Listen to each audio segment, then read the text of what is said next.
Alright, Bean. Made it day 3. We made it day 3. Day 3, man. Hey, that's something.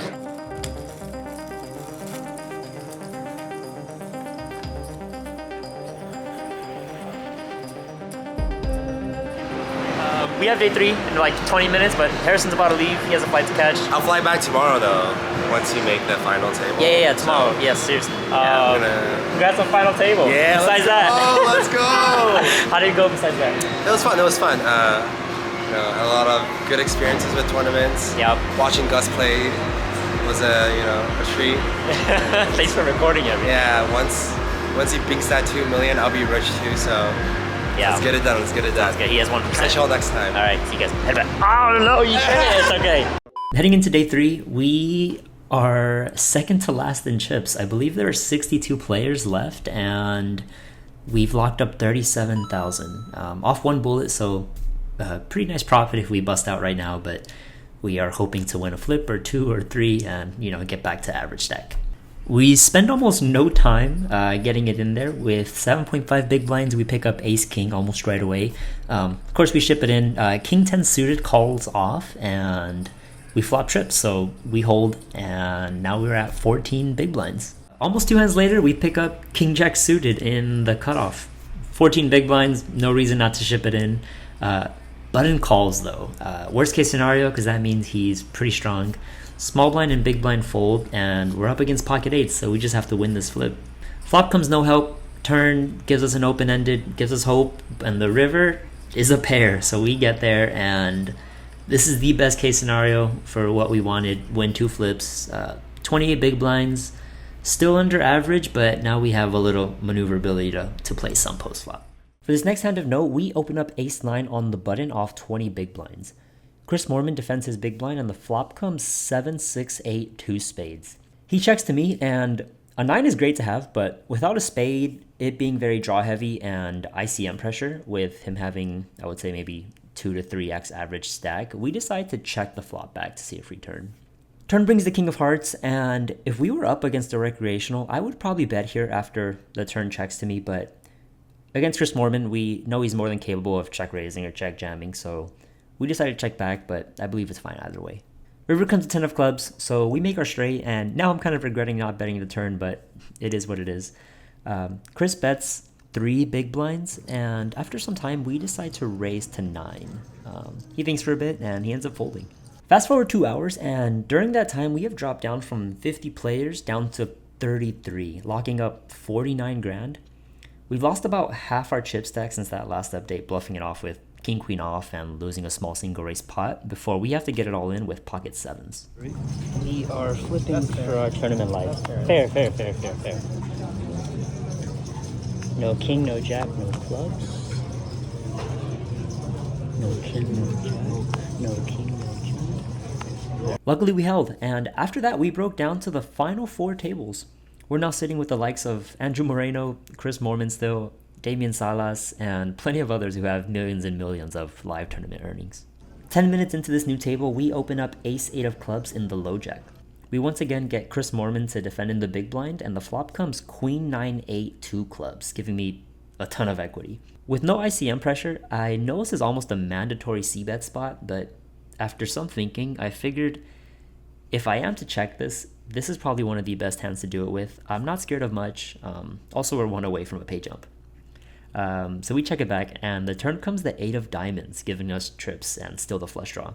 Chris leads 75% here, and this is where I feel like I make my first mental mistake of the day, where I don't even consider raising.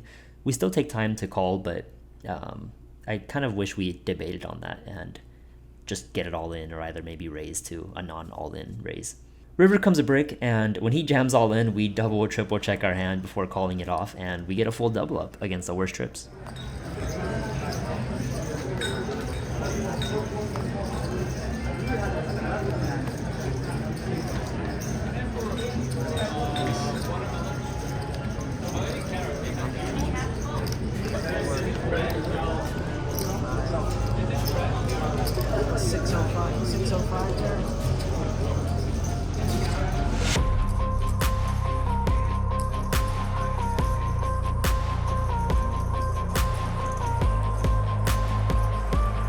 1 hour goes by and people are dropping like flies. We now have 23 people left, locking up a little more than 70 grand, and we get it all in with pocket sevens here.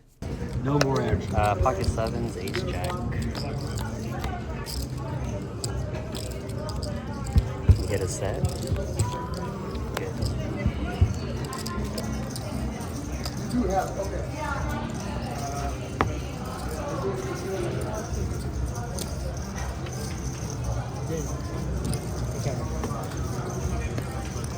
Okay, moving on to the next hand, we see Lewis Spencer, an England pro, raise in the cutoff.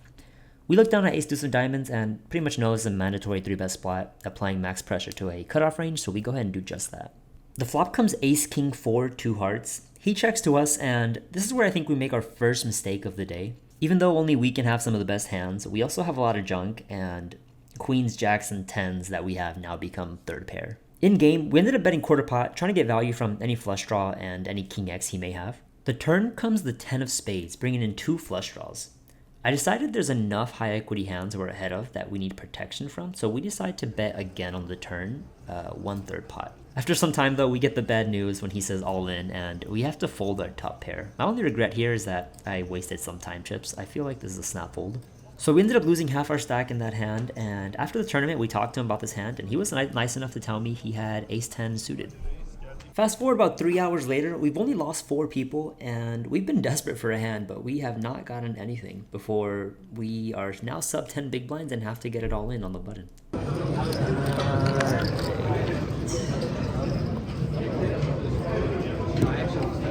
Am I live? Yeah, I'm live.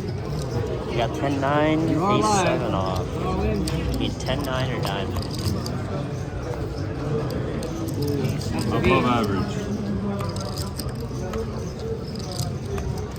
Flush. 1.2, yeah. Okay, we are on break. We won that flip, the 10-9, something like that, versus whatever we river off flush. Very lucky, very happy. 15 are still left. We have a couple short stacks. Maybe I'm like somewhere in the middle in the below average area. I don't really know. Just playing whatever GTO tells me to do. Jam pairs, small blind, big blind, suited broadways. Folds me in the small blind. Pretty straightforward stuff. Yeah, good luck us. See you on the next flip. Head up. Quick recap on the tournament standings. With 15 players left, we've locked up 118,000, and every pot we play is now worth tens of thousands of dollars. Chipping up a bit, we are now at a new tournament high with 3.2 million. We open it up with ace queen of clubs, and hijack just chips it in. I believe he had about 12 big blinds. We snap it off and are up against pocket kings. Got some footage, but the flop turn river was no help for me, so we ended up losing that and now have sub 10 big blinds. Not too long after, we have no choice but to get it in. We jammed ace-7 of clubs and we're up against pocket queens. Flop comes no help. Turn is an ace, but it's not over yet because we have to avoid a diamond or a queen. On the river, we see paint, not good. We also see red, which is even worse, but it comes the king of hearts, so luckily we go back to 20 big blinds and the tournament dream is still alive. Okay, we got maneuverability again. Having to fold down to 12 big blinds for the last hour, there's 10 players left and we've locked up 160 grand. Look down at pocket nines in late position, so we just chip it in praying for folds, and luckily that gets through. And even better, shortly after, somebody busts from the other table, so we make it to the final 9. Play's not over yet though, as we're supposed to play down to the final 6. We're gonna redraw for seats. We've locked up 203K.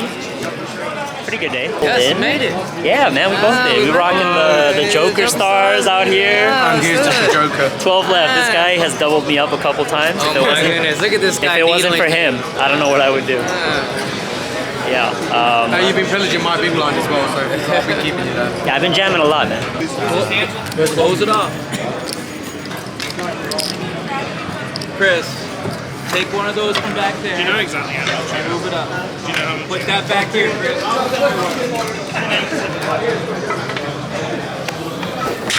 Final table. Good luck us. Headbutt. Start this final table. We are 7th in chips and have locked up 200K. It is close to midnight and the plan is to play until the final 6. One orbit into the final table, we are in the small blind and look at ace-jack offsuit with about 15 big blinds. Folds to Kyle on the button, who opens it up. We think for a bit, but of course there's only one option, so we just say those two magical words, all in. Big blind folds and button snap called, and he just shows us ace-king right away, so we are pretty dejected. If we lose his hand, we pack our bags and are first to bust out of this final table. Flop comes king 5-3, 2 hearts, crushing our soul when we see that king. But the turn comes another heart, giving us some hope, and the river is another heart. So we end up sucking out against Kyle, who has doubled us up more than once in this tournament, and the dream is still alive. So we started 9-handed like 20 minutes ago.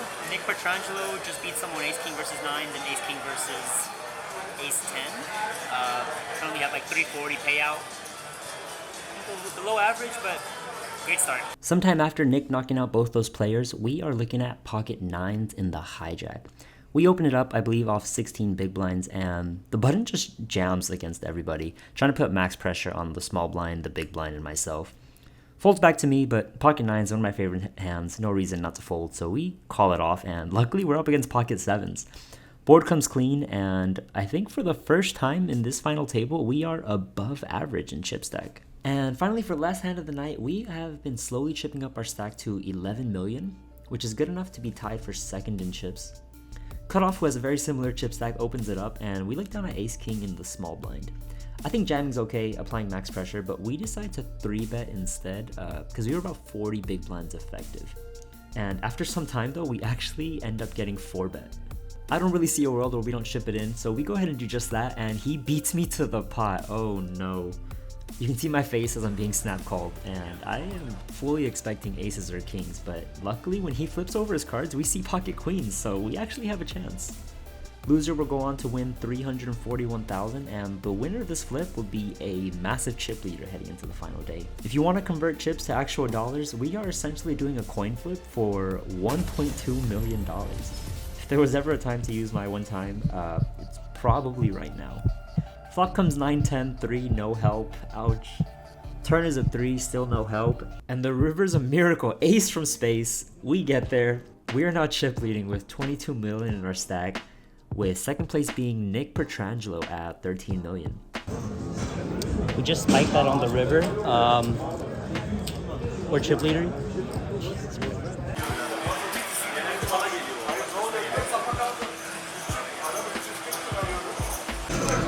Tomorrow, what time, sir? Bagging up. We have 6 left. We're gonna come back at 1 tomorrow, guys. We can probably show all the info somewhere here. Really tired, can't go to bed. Maybe recap, I don't know, another day, or you guys have already seen it. Yeah, headbutt. Yeah.